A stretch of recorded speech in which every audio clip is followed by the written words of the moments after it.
Just before Christmas in 1859, only a month after he had finally published On the Origin of Species by Natural Selection, Charles Darwin found himself disturbed, even haunted, by the thought of his intellectual predecessors.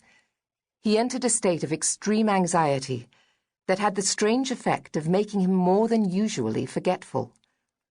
It had been a cold winter. Though Darwin might have liked to linger on the sand walk with his children, to admire the intricately patterned hoarfrost on the trees, he knew he had work to do, letters about his book to answer, criticisms to face. He had weathered the first blasts of the storm of censure in a sanatorium in Ilkley, where he had been taking the water cure, wrapped in wet sheets in hot rooms, the skin on his face dry and cracked with eczema. Since his return to his family home, Down House, now garlanded with Christmas holly, ivy, and mistletoe by his children, he had braced himself every morning against the sound of the postman's footsteps on the gravel outside his study window. The letters, he lamented to his wife Emma, came like swarms.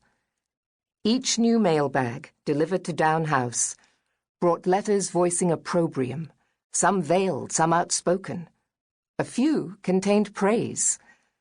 But though some reviewers might be expressing outrage, Darwin reassured himself hundreds of ordinary people were reading his book.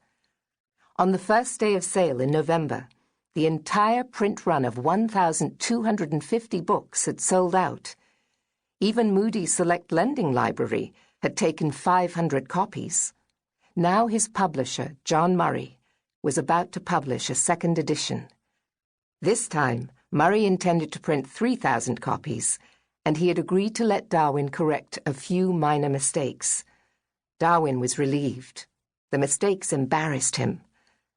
As readers and reviewers took up their positions for or against his book, Darwin began to keep a note of where everyone stood on the battleground.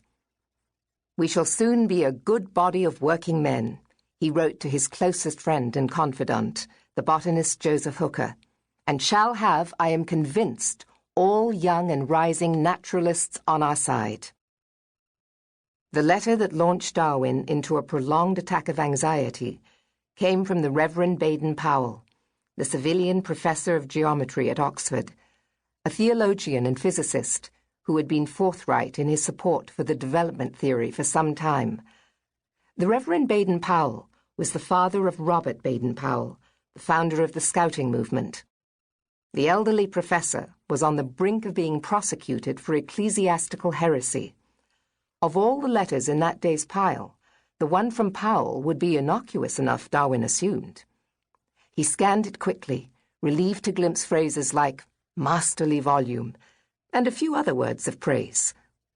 But Baden-Powell was not happy. Having finished with his compliments, the professor launched into a direct attack, criticizing Darwin not for being wrong, not for being an infidel, but for failing to acknowledge his predecessors. He even implied that Darwin had taken the credit for a theory that had already been argued by others, notably himself. This was not the first time Darwin had been accused of intellectual theft, but until now, the accusations had been tucked away in reviews and had been only implicit. How original is this book, people were clearly asking. How new is this idea of Mr. Darwin's? He might have protected himself better from charges of plagiarism, Darwin reflected fretfully, if he had only written a preface, as most scientists did when they published any controversial set of claims, a survey of all the ideas that had gone before. It gave the ideas a history and a context. It was a way of showing where the edges of other people's ideas finished and your own began. But he had not done so, though he had planned to, and now he was being accused of passing off the ideas of others as his own.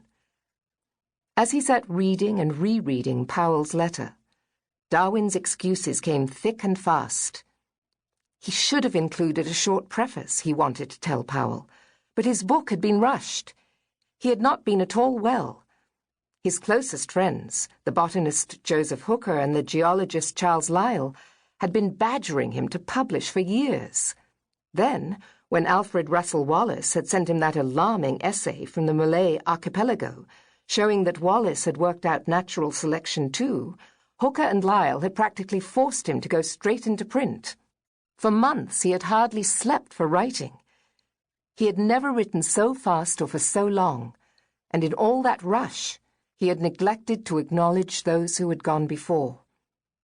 Besides, aware that he was a poor scholar of history, he had not been confident that he knew exactly who had gone before, or that he had the skills to describe their ideas accurately and fairly. They wrote in every language under the sun. Some of them were obscure, others mad. It would have taken years.